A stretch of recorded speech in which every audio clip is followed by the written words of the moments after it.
Thank you. Very nice, warm introduction. I just wanted to thank Hofstra University for making this opportunity possible. And as he mentioned, I graduated in '89, very fond memories. What I'd like to talk about today is what I call the Hindsight Fund and how you can use humor in day-to-day experiences. If you do what you do on a day-to-day basis, the question is, how do you maintain your sanity and your humanity? And my solution is to invest humor in everything. Seriously.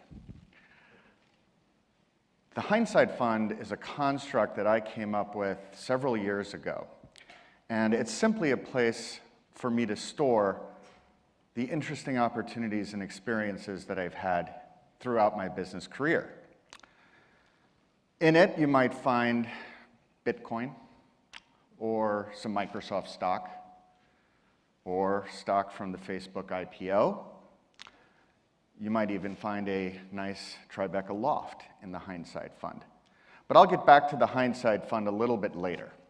First, I'd like to provide for you some historical context as to how this all came about. So, I was born into a family of comedians. And they're not professional comedians, but amateur, closet comedians, if you will. We had dinner, Queens, New York. We had family dinners, and they weren't so much dinners. We had cousins there. They weren't so much family dinners. They were really open mic nights. And we would just spend hours trying to make each other laugh, and this distracted us from eating, which, if you saw the food, maybe wasn't such a bad thing. But nonetheless, we carried on. Humor was ingrained in us, and it carried through to my first job at the age of 12, which was at my father's deli, also in Queens, New York. And we used humor there as, well, I guess it was a coping mechanism, a way to deal with the customers that were from the neighborhood and were challenging, let's just say. But we used humor when the customers would challenge us or ask us or joke with us and say, "You're only 12 years old, isn't that child labor?" And we would laugh and respond and say, "Well, we call it quality family time."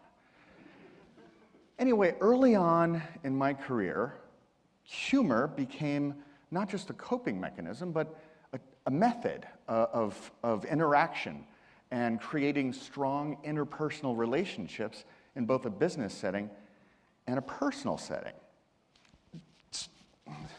So this continued on to the early days of my career. And as I transitioned through high school and university, I came here at Hofstra, came upon a fraternity called Alpha Kappa Psi, and it's a business fraternity, co-ed, and a woman in this fraternity from Brooklyn, she introduced me to this concept of a finance company on Wall Street, and she said, "Here's what these people are making their first year out of school." And I said, nobody makes that kind of money out of school first year. It's just not possible. She said, "Well, at this place it is." So I figured, okay, I can curb my comedic inclinations and focus on getting into this place. And my view was, once you get in, you're in. So just get in. So I figured out a way to get into this company. And I figured, let me just put the comedy on hold for now, and I can always circle back to that at some point in the future. Well, the comedy emerged fairly early on. One of my first bosses came up to me, and this, now just understand the context. It's a finance company, it's a very serious place. Not only was I doing finance, but I was also doing insurance. So you kind of put them together, and it's very difficult to comprehend how exciting that might be, but it is, I assure you. And so in that context, one of the bosses comes up to me and he says, I guess jokingly, but he said, "Do you have any, Frank, tell me, do you have any natural fibers in that suit?" I don't know if he was making fun of me or if he was just joking, But I said, yeah, I think there's some wool in here, maybe, and maybe some fiberglass that makes it shiny. And then he said, you really can't come in here wearing shoes like that. I was like, what's wrong with my shoes? My mother got me these shoes. So I said, and what's with the obsession with my clothing? So apparently I had to get some new clothes, which I promptly did, and just to try to adapt into this situation. But I decided, I'm going to respond to him in a way that Robert De Niro would respond to him. And I said, are you busting my chops? Is that what you're doing? Are you busting my chops? Say it right now if you're going to bust my chops. Say it again. Go get your shine box. Stop busting my chops. Excuse me, audio.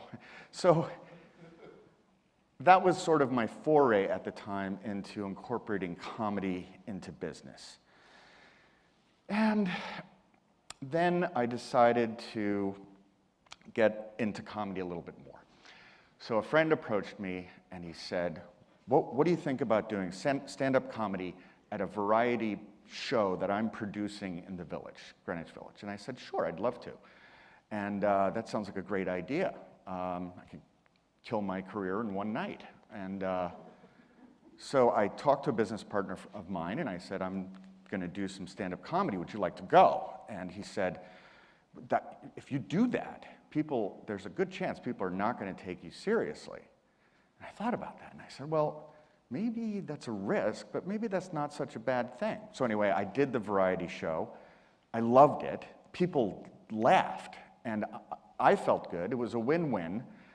I decided to continue to do it, so I started doing corporate performances. And then a friend of mine from India asked me to come over to India for a wedding, to do stand-up comedy at the wedding, which I did, by myself, in Hindi. Okay, not in Hindi, in English, but it's an amazing experience. Another friend of mine, a New York lawyer, said, hey, we've got a bunch of venture capitalists that we're throwing a weekend party for. Would you like to perform at it? I said, I'd love to do it. He said, can you do something a little bit tailored for venture capitalists? And I said, venture capital and comedy, they were born together. Needless to say, it was a very short thing.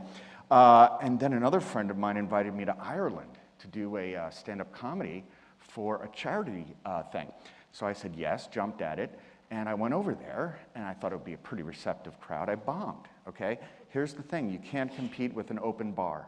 It's the bottom line rule in comedy, okay? You just won't win, never, ever. So I learned from that, but I'll tell you, I realized, even while kind of doing both comedy and business and finance, that you can do both, and that it's not a bad thing to not be serious all the time. And then I vowed to never not use a double negative ever again.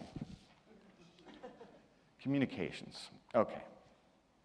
There's corp speak, business buzzwords, all of that. This started to build up in me, listening to the same things that people would say.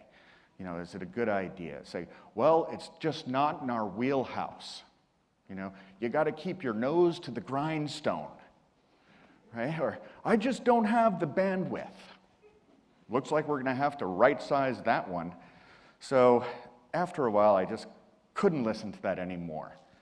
And then I started noticing that acronyms were proliferating.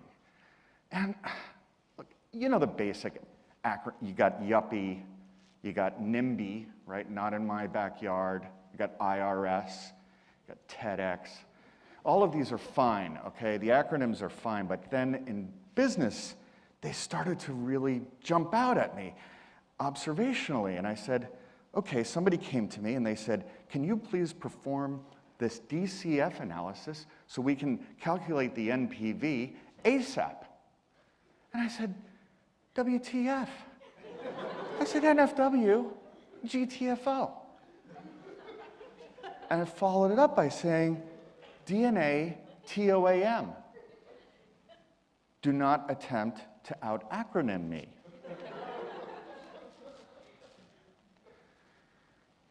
Then they came out with this thing called emails. And emails have gotten to a point, technology in the business world, emails have gotten to a point where you could send people to jail. You just click send with the wrong stuff in it, and you go to jail. It's e-jail, okay? There's a lot of emails in the Hindsight funds of many politicians and business people. The other thing that I noticed was that the salutations at the end of the emails started to get increasingly ridiculous. You'd say, it started with just regards, right? And then somebody would go back and best regards, right? And then it's just kind regards. Then they come back and warmest regards. And I just wrote back, do not attempt to out-regard me. Anyway, technology is really shaping a lot right now, as you know. And thank you for not having your smartphones out at this moment. But the question is, what is the future of humor? Particularly in the context of this conference being focused on what's next. So is the future of humor, will it incorporate artificial intelligence, perhaps? Will AI be able to create funny stuff in the future? I don't know. I'm not sure. Look, I just heard recently that Waze is dating Siri, okay? And that Siri then left Waze for Alexa, okay? They met online, by the way. I had a conversation with Alexa once at my friend's house, and I asked Alexa, I said, Alexa, are you self-aware? She said, I'll get back to you on that. So, better than no answer, by the way. Then I said, Alexa, can you do a Brooklyn accent? And she said, yeah, whatever, stop busting my chops.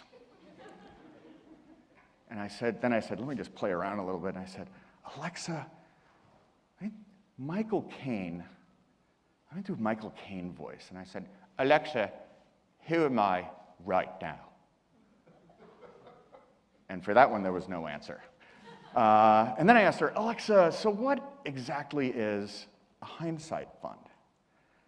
And Alexa said, a Hindsight fund, well, I said, Alexa, let me answer for you. A Hindsight fund is a place where you can store all of your experiences in a safe place that you could hopefully draw from and apply in the future to both business and personal settings. And to that end, I would like to say, in the future, in a business setting or in a personal setting, if you're in a business setting, use all lines of communication that might be possible and available.